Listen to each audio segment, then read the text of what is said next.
Hey guys, hope you're doing well. Today we're going to be solving a challenge question from M3, and this is from the first chapter review.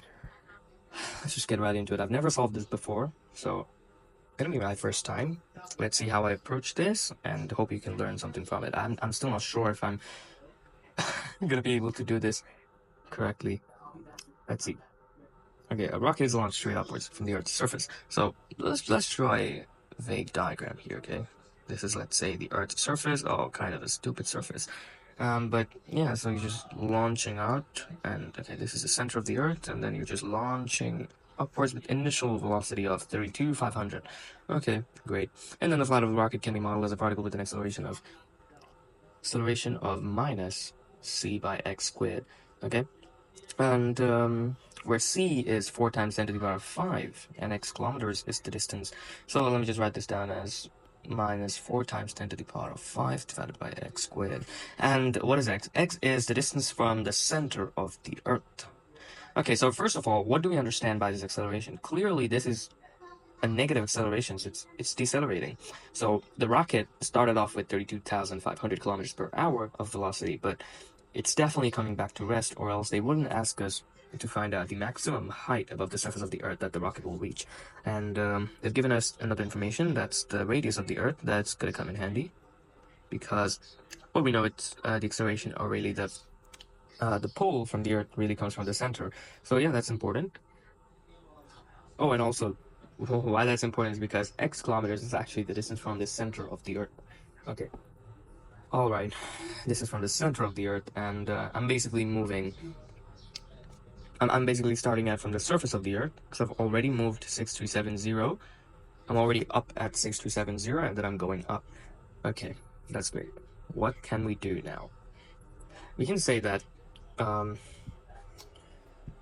okay, let's just make use of this fact. We know that a is v dv by dx, and if you don't know where this came from, well, you can just write v as dx by dt, as we all know that. We can differentiate um, distance or displacement to get velocity. So dx by dt times dv by dx, and dx just cancels out, so we have dv by dt, and we all know that acceleration is indeed the derivative of the velocity. Okay, that's done, and what I can do is actually put this acceleration into this equation, and let's see where that takes us. Minus 4 times 10 to the power of 5 divided by x squared is equal to v dv by dx. Now, what if I solve this?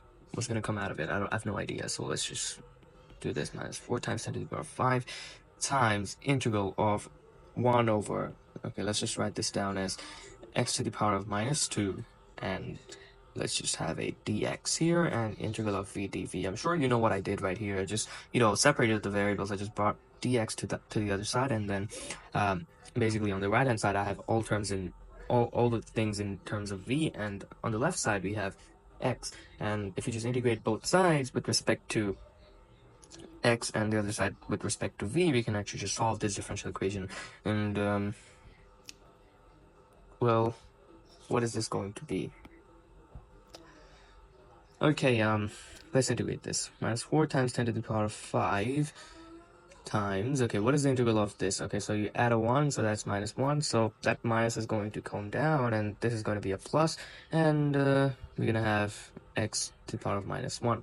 Add a plus c, and a v squared over 2, and we don't have to add a plus c here, because I already took that into account in this plus c, okay? So it's basically something like this. So I have a constant for this integral and a constant for this integral, and then I just add them up together. So I just, subtracted b from both sides, and then I'm just saying that a minus b is the whole constant c. That's what I'm essentially doing. Now, yeah, so we have this equation, but the constant c, it just has to go. So what do I know? I know the initial velocity, meaning initially at the surface, x was 6370, right? Because x is what we're measuring from the center of the Earth, and initially we were already 6370 kilometers above the center of the Earth, away from the center of the Earth. So we can say that x is 6370 at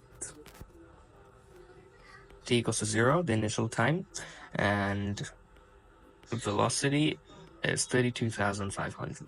Okay, so let's just put this in here. So we have 4 times 10 to the power of 5 divided by, well, this is x to the power minus 1, which is just 1 over x, so 6370 plus c is equal to 32,500 whole squared by 2. Well, that is a big number. Let's see what this comes out to be. 32,500 whole squared divided by 2 minus 4 times 10 to the power of 5 divided by 6370. And oh my god, we have a really big value. And that's what, okay, that's 528 million. No, that's, oh yeah, it is. Okay.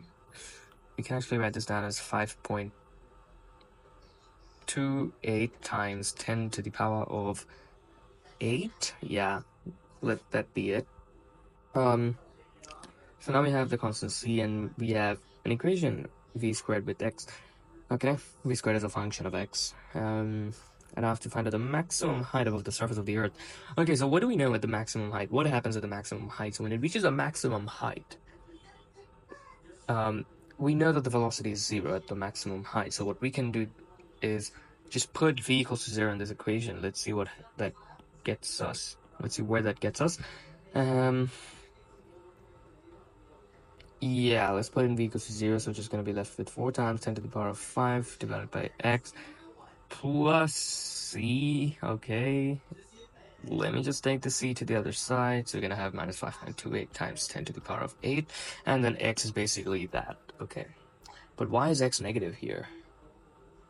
X shouldn't be negative. Why is x negative? Wait a second. I know why.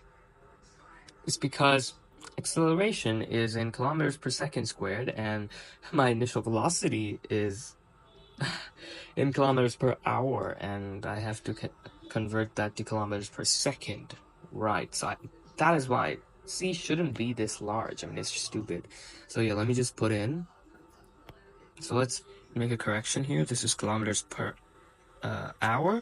I need it in kilometers per second. How can we do that? Well, v is going to be 32,500 kilometers divided by 1 hour. And how to convert an hour into seconds? Well, we just multiply by 60 to take it into minutes, and then another 60 to take it into seconds. So this is going to be 35 over 36. Wait, no, sorry. 325 over 36. Okay, there we go. So we now have the velocity, and if we just put it in here, we're going to get value of c, 325 squared divided by 2 times 36 squared, minus 4 times 10 to the power of 5 divided by 6370, and that's more like it. C is minus 22, and that really does make sense. So c is minus 22.044, okay? So this is just going to be plus 22.044, okay? So x is 4 times 10 to the power of 5 divided by 22.044, and x is going to be 18,146 kilometers. So when we're 18,146 kilometers above the center of the Earth, we come to rest, but it acts for the maximum height above the surface of the Earth. Okay, so we know that this is the height it reaches, and this total height from the center of the Earth is what we just found out. So the distance from the center of the Earth is going to be this minus 6370. So therefore, distance is going to be 18,146 minus 6370. Let's see what that comes out to be. And that's 11,776. Let's just give the answer to 3 significant figures, and that's 11,800 kilometers above the surface of the Earth, and that is our final answer. Here's a moment. You can take a screenshot of this if you would like to. And yeah, that's it. I'm signing off. Peace.